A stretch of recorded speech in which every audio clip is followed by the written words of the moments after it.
Hi everyone, Mark Donovan here from Falcon Imagery. I wanted to go over the question in regards to whether or not you can fly under Part 107 a drone in the vicinity of a Class G airspace. The simple answer is yes. You don't require a waiver, you don't require authorization, you don't even need to get approval from the Class G airport to fly in this space. With that all said, you are assuming some significant risks that you need to be aware of and need to check into to mitigate those risks prior to operating the drone.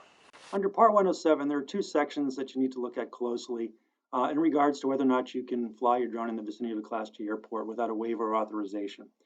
Part 107.41 states that no person may operate a small unmanned aircraft in Class B, C, or D airspace or within the lateral boundaries of Class Surface Area East airspace designated for an airport unless that person has prior authorization from air traffic control.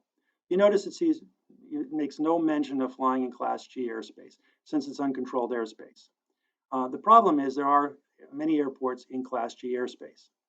The second section that relates to airspace is 107.43, operation in the vicinity of airports. No person may operate a small unmanned aircraft in a manner that interferes with the operations and traffic patterns at any airport, heliport, or seaplane base. You notice here it doesn't mention anything about Class G. It doesn't mention having to call an airport in advance, unlike what you have to do if you're flying recreationally within a 5-mile radius of an airport. So it can be rather vague here looking at these rules. And what I want to explain to you through a diagram is what you need to think about before actually just going out and operating your drone near a Class G airport. So I wanted to talk a little bit more in detail about the practicality of flying in the vicinity of a Class G airport, which there are many of around the country, and the serious risks that it poses by just simply taking your drone out and popping it up in the air near an airport that's a Class G status. A couple things to be aware of is that at the end of a runway, there's often PAPI or VASI lights that are designed to have to help the pilot coming in to come in at the right approach angle to the end of the runway. And that typical glide slope angle for the aircraft is set at 3 degrees. Similarly, for any type of IFR approach, and there are many IFR approaches for Class G airspaces, they are designed with a 3 degree typical glide slope in. And so with some basic geometry, right angled triangles, you can determine what the height of the aircraft is based on certain distance from the end of the runway and the glide slope angle, theta, in this case, 3 degrees. I have two examples.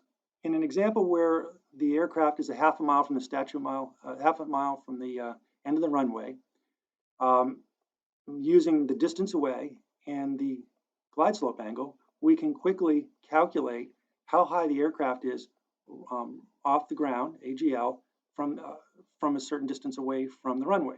In this case here, half a mile away from the runway, the aircraft will be 138 feet above the ground, well below the 400-foot AGL max drone altitude. Another case here is we're a mile and a half out. You think, oh, a mile and a half out, it should be relatively okay.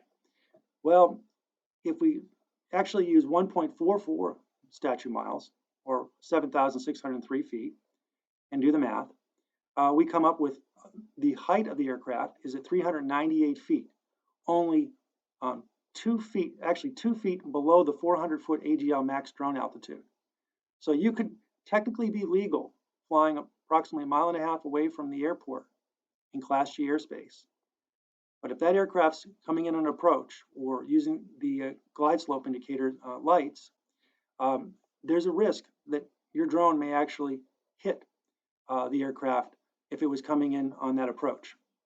So this is why it's extremely important to be aware of the traffic patterns around the runway and to be aware of any traffic in the pattern.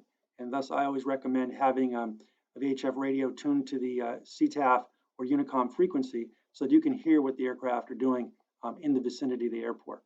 So here we have an airport in Class G airspace. This is Laconia Airport in New Hampshire. And you'll notice that you have this thick magenta area all around here, which indicates that the Class E airspace drops down to 700 feet AGL. Outside of the space, it's 1,200 feet AGL. But you'll notice there's no other indication of Class C airspace to the surface, or Class C, D indications whatsoever. So this is a Class G airport, and there are instrument approaches to this runway from both the southwest and the northeast. And so again, if you're trying to fly your drone, and you can fly it legally within 5 miles of that airport, because you're in Class G, you need to be fully aware of the traffic patterns and the traffic that's actually in the area while flying the drones to make sure that you can immediately avoid or any interference with those aircraft is on approaches. And as I just showed, a mile and a half from the end of the runway, it is possible that that aircraft is below 400 feet AGL on its approach in. And if your drone's sitting there at 400 feet and that aircraft impacts that drone, you're going to have a problem. So hopefully that answers your question in regards to whether or not you can fly a drone under Part 107 in the vicinity of a Class G airspace airport. Again, the simple answer is yes, but you want to do your homework before you do so that you protect yourself as well as any aircraft and human life in the vicinity of the airport. If you have other questions related to Part 107 in drone operation, like this page or visit falconimagery.com.